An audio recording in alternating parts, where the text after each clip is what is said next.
Miller and Bill Reinsch, the CSIS Trade Guys. Coming up next on the Trade Guys, we'll talk about the U.S.-China trade truce and how long it'll hold. Then we'll talk about CEPA, not to be confused with IEPA. And finally, we'll talk about other countries doing deals in the absence of the United States, all on the next episode of the Trade Guys.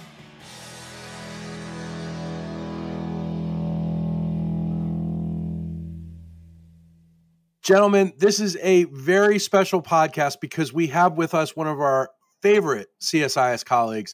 That is Erin Murphy, who is Deputy Director of the Chair on India and Emerging Asia Economics. And she's also a Senior Fellow in our Emerging Asia Economics program. Erin, welcome to the Trade Guys.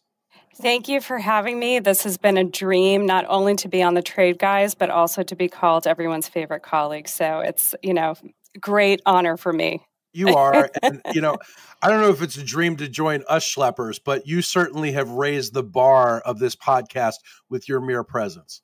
Well, thank you. No, it's great to be here. Big fan of the Trade Guys, learn something every week. And I would say that this year, more than most, it is really critical to listen to the Trade Guys. There's so much going on. It's hard to keep track, but these guys are on top of it. For sure. So tell me, what is going on with you? We know you have really cool news.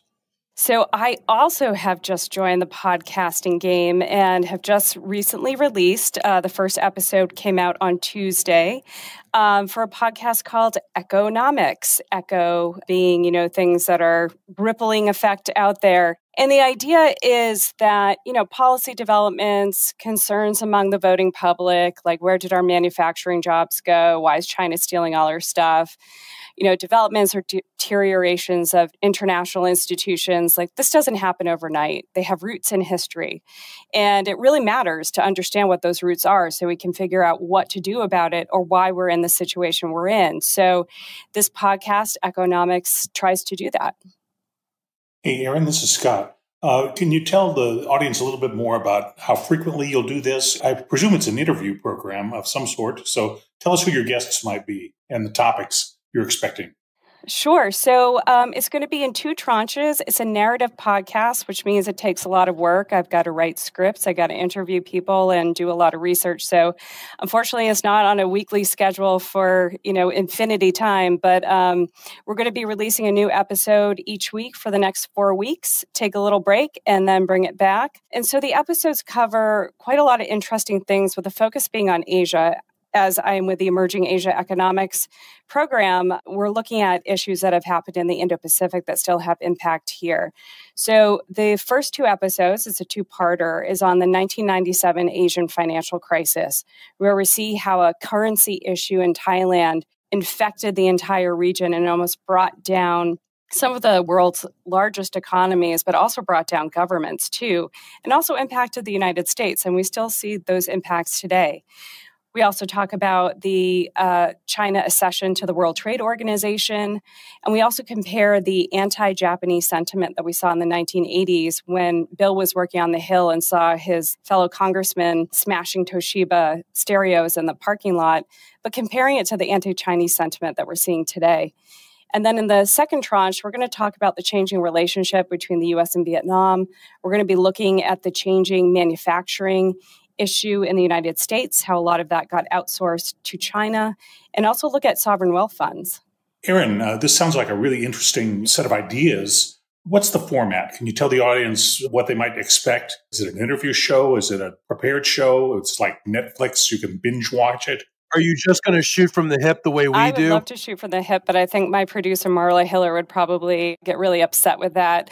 I could take it in very interesting directions, but this is a narrative podcast, so it requires a lot of finessing. So that includes interviews with policymakers, journalists, scholars that experienced whatever issue we're discussing, and also how they shaped it. It also has news clips, speeches from the folks that were working on it, whether they were from the World Bank or they were presidents of the United States. But we cover a variety of topics. So, for example, the first two episodes are on the 1997 Asian financial crisis, which talks about how a Thai currency issue basically ran rampant throughout the region and even infected, I would say, economies as far as Russia, Brazil, and the United States. So I talked to Caroline Atkinson, who was working at the U.S. Treasury Department during that time and was coordinating with European and World Bank and IMF colleagues. I speak to Thiranan Sudarak, who wrote his PhD thesis on how this happened in Thailand and how there are concerns that it might happen again. An Indonesian scholar who discusses how this actually brought down the Suharto government and ushered in democracy into Indonesia. So we have quite a few guests that really talk about their experiences. We also have a trade guy on 2 of our episodes, the great Bill Reinsch, who talks about China's accession to the WTO, as well as with Wendy Cutler and the negotiator for China at the time, Ambassador Zhang. And he also talks about, on an episode, comparing the anti-Japanese sentiment in the 1980s to the anti-Chinese sentiment today that we see. Revealing my age. Scott and I are the only ones here that probably remember the 80s. But this all sounds great. It's wonderful little history lessons. And I love history. And you preempted my question, which was going to be, when am I on it? and you took care of that already. So I think we're all looking forward to it. And listeners can access this on the CSIS website, right? That's right. And the first episode starts, what, next week or this week? It already started Tuesday, June 10th. The first part of the 1997 Asian financial crisis is out. The second part, how it all resolved and what its impacts have been, will be released next Tuesday. And then you get to hear Bill, the trade guy, on the next 2 Tuesdays. So yeah, I love history as well. I love talking about this nerdy stuff. And I love hearing about how Bill's congressional colleagues smashed Toshiba stereos in the congressional parking lot in the 1980s. I think you have a picture of that. That was a famous incident. Don't get me started. I may have photoshopped you in the back just to be like, look, see, it's Bill. Yeah. I was not there. That was a House of Representatives issue. I was working in the upper body at the time. We were much too dignified to do that. Oh, a likely story. So, yeah. Well, yeah, it is a likely story. But anyway, thank you so much. I'm looking forward to this. This is great. And all of our listeners out there, check it out. Absolutely. Aaron, don't leave me with these guys. Andrew, business calls. I got to write more scripts and, get more interviews for this podcast. But I think you're going to be fine. But thank you guys so much for having me. Very welcome. Hope you treat Bill better than Peter Navarro did. Sort of. Yeah, of course. The difference is I gave her permission. And I didn't give Peter permission to use my stuff, and he did it anyway. There you go. And I've never forgiven him for that. China is not the only perpetrator of IP theft, let me tell you. Well, that is another matter. Aaron, thanks again. Thanks, Andrew. Guys, let's get to the news, which is extensive. Let's talk about this new U.S.-China trade framework, which I'm not sure I really understand. Do you guys understand it? Well, sort of. I mean, there are limitations on how much you could understand because there's no text. There may not even be one, but there certainly isn't one available. And that, by the way, fits a pattern that we're beginning to see, which is make the announcement, brag about it, and don't release the text, or at least don't release the text until later. And what happens when you do that then is that all the journalists can only write what they're being told. And what they're being told is it's great. 2 or 3 days later, you can see the text, do an analysis, but by that time, nobody cares because Trump has moved on to the next one. I did a column on the UK deal, the week after it happened, and nobody paid any attention. I mean, nobody pays any attention to my columns anyway, but nobody paid any attention to that one because Trump had moved on. It was old news. So there's not a lot of accountability on these things, but based on what has been said, I think I'd say a couple things about it. One, it really is a ceasefire, not an agreement. The agreement was that both sides agreed to do what they said they would do in Geneva on May 12th, but then didn't do. So it's a return basically saying, yeah, we meant it on May 12th, and now we're serious, and now we're going to do it. Well, we'll see.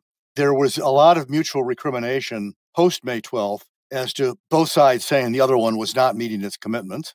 There are different interpretations of why that is so. I think there was agreement that that was so, that people were not following through. There are different interpretations why. For those of you that want to get into the weeds of that, I recommend a forthcoming piece by Scott Kennedy, our China economic scholar here. This one appears in Foreign Policy magazine. So when it comes out, which I hope will be soon, take a look at it. But basically, it takes it back to before the May 12th fell apart.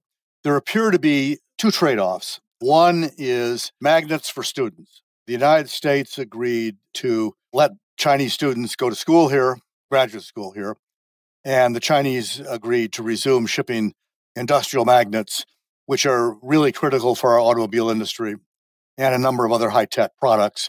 And we were running out. That one seems pretty clear, according to Commerce Secretary Lutnick. The second one appears to be rare earths for export controls.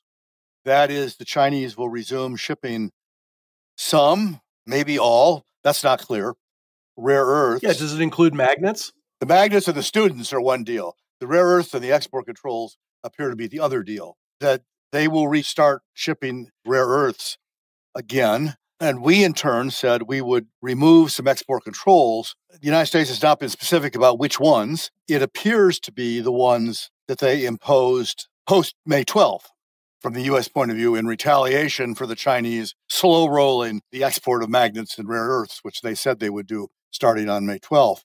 Those particular ones are a directive on chip software design products and one related to technology for Chinese commercial aircraft. So whether they will also withdraw a directive that came out the day after May 12th, which told the world basically that the new Huawei chip was subject to U.S. export control jurisdiction and they shouldn't buy it, which irritated the Chinese. It's not clear to me whether they're getting rid of that one or not. But basically, it sort of says, we meant it on May 12th, and now we're actually going to do it. I think the thing that people will be talking about, I'm sure Scott has a view on, is whether this indicates a change in the relative positions of the two parties.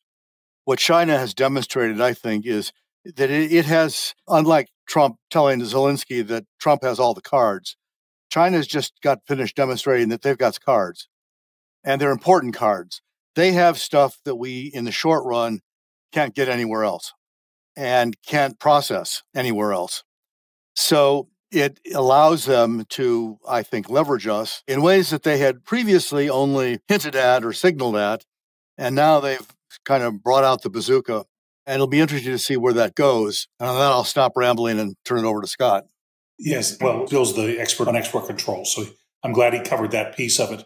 There's apparently a cap on tariffs as well. Yes. The cycle of tariff escalation was capped at its current levels. So I think that's an important element of clarity for traders. That's a part that's quite important. And second, I would just review that this is a multi-year project in the mind, at least of some of the administration figures.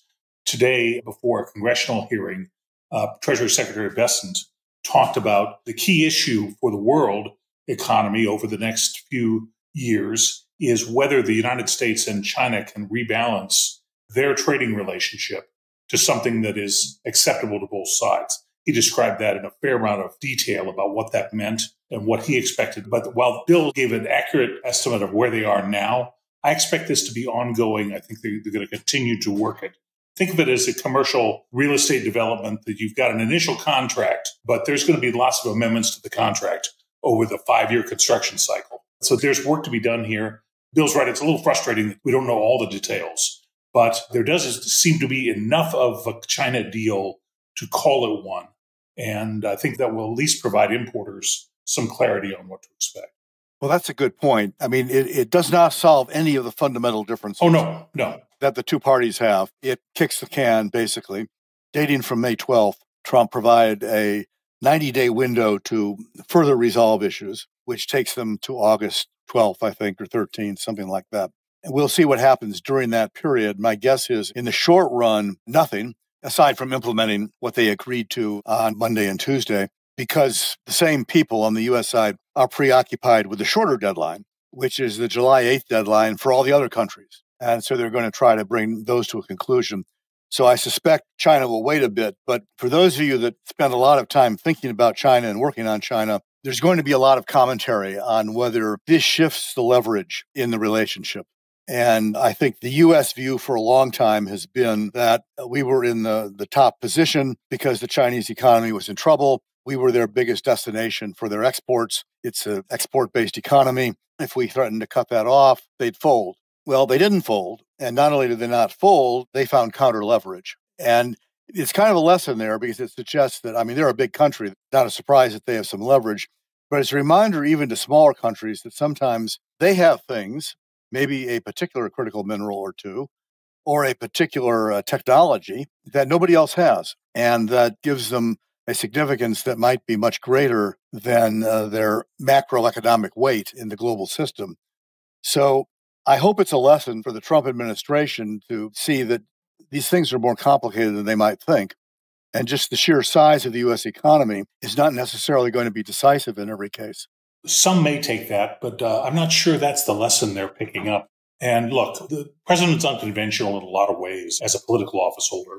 He's pretty nonlinear when it comes to these sorts of things. But what I've noticed is now that there's a IEPA case at the Court of International Trade, and that appeal and similar district court case that could have enjoined the president are now just the appeals process is going forward without any injunction. So that gives the president somewhat of a free hand.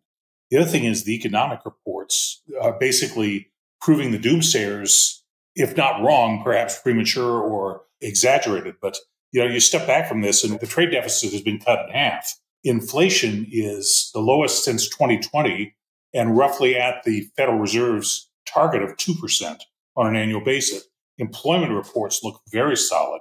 The Atlanta Fed, which does the GDP Now calculations, puts Q2 GDP at 3.8%, last I looked at it. Overall, the country in Rasmussen polling, the right track, wrong track question, for the first time in 20 years, half the country thinks we're on the right track. So it's one of these things, not to mention the fact that I think Congress is really loving all these tariff revenues because they don't have to raise taxes on their constituents if they've got tariff revenues to bring down the deficit. So there's a lot of things working in the president's favor at the moment, which probably likely means he's not going to take the lessons that Bill would like him to. But it's going to be an interesting time to watch. Can't we just get Bill in a meeting in the Oval Office and they can just hash this out? Oh, that would be a frightening prospect. I'm in the doomsayer category, a moderate doomsayer category. So I have to disagree with Scott. From the beginning, I think the doom people said this was going to be a summer Q4 problem. We've talked about this. There's been enormous stockpiling. Our trade deficit reached record levels in March because everybody was bringing in stuff in anticipation of what we have. It takes time to work all that through the economy. So I'm not surprised that we haven't seen an impact yet. The other reason why we haven't seen an impact, don't forget, is the April 2nd Liberation Day tariffs haven't gone into effect. Right. The only thing that's in effect is 10%. Well, the 10% is actually helping exports. It's softened the dollar by about that amount, and it's helping revenue. Exactly. If and when, and they may not happen, this gets back to the taco issue, but if the threatened tariffs go into effect and you get into the 30, 40, 50 range with a bunch of countries, and when the sectoral tariffs come in, Trump just today, we're recording this on Thursday, June 12th, said in the near future he's going to have to raise car tariffs to 50% in order to guarantee more manufacturing here. If he carries through on these things, on steel, aluminum's already at 50%. A lot of people are going to be taking the bus. Well, yes, and that's when you're going to see the economic impact. Now, if he doesn't do it, then I think Scott's numbers will hold up, which would be good for the economy. But if he does actually do some of the things that he said he's going to do, then I think the doom people are going to be right. All right. Well, guys, I want to wrap this up, but I want to ask, is this a stable truce? And I really still can't tell who has leverage. Well, is it stable? No, because there's a lot of components, a lot of elements of the economic relationship which either aren't covered or aren't being considered properly. But we got to live with this, find out what the problems are. And there's a lot of market opening in China to U.S. goods that is expected by the administration that there's no plan for yet. There's no specific commitments on the Chinese side. So it's a mess at the moment. So I don't think we're resolved. I think we've got the outlines of what is going to take many months to resolve. And we do have a ceiling. So if that part holds, that probably helps the holiday season somewhat on the predictability for importers. And I'll respond to the second question, who has leverage? I think the answer now is that we both do. Yes. And the lesson, though, of this episode really is for the Trump people, because I think they thought going in that we had all the leverage and the Chinese had none. And now I think they understand, or they should understand, that the Chinese have some leverage too. And that needs to be factored into their calculations, because we had automobile people and other people coming in saying, we're running out of stuff, you know, and we're running out of it. And right now, there's only one place to get it. And so that means the leverage is a lot more balanced. I mean, the other element of that is I wouldn't say the Chinese have managed their economy successfully. It's still not in good shape. But, you know, this is not a democracy in China. They've managed the people fairly well. And, you know, they're soldiering on. And so if we thought that there was going to be enormous pressure internally in China on Xi Jinping to change his policies, that hasn't occurred. And I don't think it's going to occur. So the great Mike Tyson was right. Everybody's got a plan until they get punched in the face. Well, that's actually very good, because my take would be we just kind of got punched in the face. Yeah. There you go. All right, guys, I want to talk about CEPA, not to be confused with IEPA. Trey, guys, after 9 years of talks, Indonesia and the EU are finally moving to conclude CEPA. What does this tell us both about the EU and Indonesia's trade ambitions, and how important is this deal for both sides? One of the things it says is that the trade negotiation beat goes on, regardless of what's happening here in the U.S.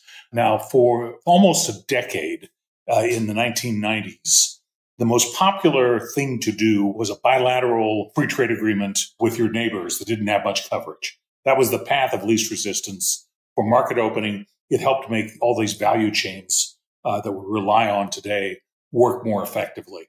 This is sort of one of those. So we're kind of back in that business again. It happened in the 90s. Most of the low-hanging fruit was harvested by the turn of the century, and it was quiet for a while, but now they're picking up again. So I think that's a way that many countries can, in terms of trade strategy, respond to the less predictable environment in the U.S. Interestingly, when you think about it, the U.S. was not in this business very much in the 1990s because we were insisting on high standard comprehensive agreements, and everybody else was leaving their sensitive items to the side and basically making new rules for production. It worked for them. It worked, I guess, okay for us. But once again, we're back doing something different. But this is just an example of, I think, what we'll see a lot of is people who are looking for ways to recapture efficiencies that U.S. policy and other sort of high tariff policies have stripped away, and looking for new opportunities. So, and I think that's right, except I think Scott is using the word we a little bit too loosely. We in this case means everybody else. Yes, not the United States. Not the United States. And so what you're seeing is EU-Indonesia, EU-India, trying to revive Mercosur, the agreement with South American countries, primarily Argentina, Brazil, Paraguay, and Uruguay, and I think now Bolivia, with Venezuela sort of suspended, trying to bring that across the finish line. There are still a number of EU countries that haven't ratified the EU-Canada agreement. They're trying to finish that one off. There's actually talk in Europe about joining CPTPP, the Comprehensive Progressive Trans-Pacific Partnership. Not all these things are going to happen, but what I take heart from on this is exactly what Scott said. These are a very conventional approach to trade negotiations. These negotiations, they're not gold standard FTAs. Scott is right, but they're about opening markets. They're about liberalizing trade. They're about lowering tariffs and eliminating barriers. That's what we used to do. That's what the previous 4 presidents before Trump did, with varying degrees of success and varying degrees of enthusiasm. And the interesting thing now is everybody else, are still doing that. So this is my column this week. I think the people that are saying globalization is dead, we're moving on to a different era, I'm not sure they're right, because the rest of the world is sticking with the same path that we've been on for quite some time. The problem for us is that we're on the sidelines just watching, which cannot possibly be good news for our exporters, because deals are going to be cut, and we started this, they'll probably be cut on a preferential basis, meaning if you're not in the agreement, you don't get the benefit. And so we're not going to be in the agreements. and our exporters are going to be disadvantaged. I made that argument a number of times many, many years ago that the U.S. is falling behind in these things, and we're falling behind again. But maybe the best thing to do is encourage everyone to read Bill's column. Did anybody pay attention to you the first time? Well, we passed a few agreements, but not really. I take it you guys believe that with us on the sidelines, the EU is stepping into a bigger leadership role. Perhaps, but they're doing what's in their interest. And it looks pretty conventional, but a lot of conventional things are in national interest and are in economic interest. I'd say they're stumbling into it. I'm not sure it's an example of leadership, but what they're doing, and it's not rocket science. The U.S. message is we're no longer a reliable partner. And so the obvious conclusion is find other partners. And it doesn't mean abandoning the United States. I spoke this morning at the Swedish Chamber of Commerce, Swedish-American Chamber of Commerce, and the same issue came up. I think I was off the record, but since I said it, I think I could safely say it again. It doesn't mean you have to abandon the U.S., and I don't think anybody is.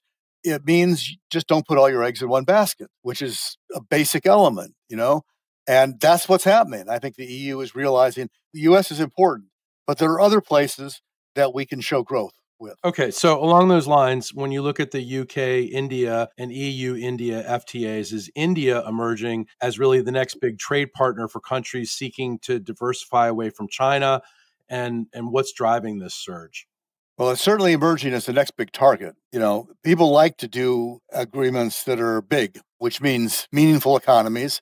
And India is now, in terms of people, the biggest country on earth. So sure, everybody wants to do a deal with India. I think what we're seeing is that turns out to be very difficult. The news yesterday and today has been that the U.S. talks with India have slowed down because both sides are sticking to their positions. Yeah. Scott, take it away. Despite India's size, scale is not easily available, particularly in the production of goods. They do scale well on other things. They've done magnificently in high-tech services, for instance. But by and large, because of India's federal structure, it is very difficult to scale up and get the kind of efficiencies at scale that China has offered that made China really the center of factory Asia for a number of years. And look, it's a huge multi-party democracy. They've got a process that's sluggish and requires a lot of compromise, just like ours does. So these things do take time. But that's the goal, and certainly that's the hope for India. But if you have 1 billion plus people who have ways to improve their living standards and to support production on a range of products, I think it's probably a good thing. So I take it we are going to be seeing the Indo-Pacific region become one of the core engines of global trade in the absence of new U.S. trade initiatives, correct? Yes. Yes, I think that's right. Okay. No question. All right. Let's talk about CPTPP for a second. It continues to attract applicants, but it seems to be a bit stalled. What's the future direction there? I think slow enlargement. The UK just joined. They entered at the end of last year. It gives new meaning to the term Asia Pacific, I think, since the UK is currently devoid of any physical presence there, as far as I recall. But they're in. There's a lengthening list of countries that want to be in. The active negotiation right now is with Costa Rica, which I think is probably will end up getting in. It's a fairly safe choice. Ecuador has expressed interest. Uruguay has talked about it, although they're not. They're the Atlantic side of the Pacific, so I'm not quite sure. But then again, so is the UK. So is Britain. So, yes. So the interesting ones, there's 3 to watch. China and Taiwan both applied a day apart, and those are stalled, going back to what Andrew said. I think the polite term is that what the CPTPP Secretariat has said is there is no consensus on those 2, which means that, one or more of the countries are objecting to going forward. So it's not clear to me where that one will go. The other one that we're all waiting to see is South Korea, which has not joined the list yet, which has talked about it frequently, both internally and externally, and has just had a change of administrations last week with the election of a new president. So we'll see if it's something that he chooses to do. He's appointed as trade minister Han Koo-yo, who had been the trade minister in a previous administration.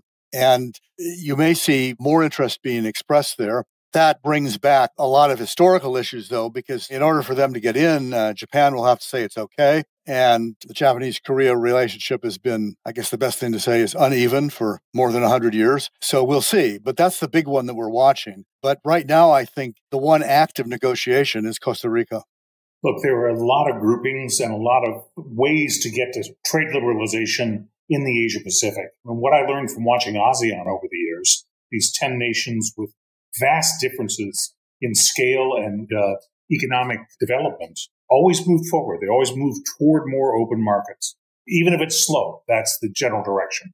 Guys, great episode. Thanks for your insights today. We want to thank our colleague, Erin Murphy. Everyone should listen to her new podcast, and we will be back next week with another episode of The Trade Guys. To our listeners, if you have a